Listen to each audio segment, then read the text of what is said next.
এখন আমরা দেখছি জুলাই আন্দোলনে যারা নির্যাতিত হয়েছেন, গত 17টি বছর যারা নির্যাতিত ছিলেন, এই জুলাই আন্দোলনের যারা শরিক ছিলেন, তাদের মধ্যে বিভিন্ন কোয়ার্টার থেকে উস্কানি দিয়ে হানাহানিতে লিপ্ত করিয়ে দেওয়ার একটা প্রচেষ্টা শুরু হয়েছে।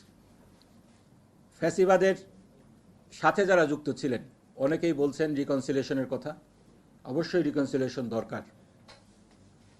যারা বাধ্য হয়ে ফ্যাসিবাদকে সহযোগিতা করেছেন, যারা এখন অনুতপ্ত, তাদেরকে আবার স্পেস করে দিতেই হবে।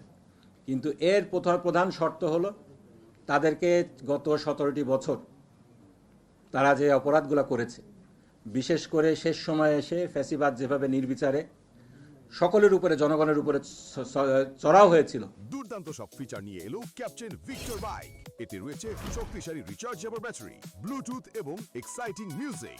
ক্যাপ্টেন ভিক্টর বাইক, আনন্দে বাড়ুক শৈশব। হত্যাকাণ্ড, এই নির্বিচারে হত্যাকাণ্ড থেকে ঘরের ভিতরে ছোট্ট শিশু পর্যন্ত বাদ যায়নি। এই বিষয়ে অ্যাটলিস্ট যদি একটু রিমোর্স না থাকে, অনুতপ্ত যদি একটু না হয়, আগেরটাই ভালো ছিল, এই নোশনে যারা বিশ্বাস করেন, তাদের সাথে কিসের ভিত্তিতে রিকনসিলিয়েশন হবে, এটাও চিন্তা করা দরকার।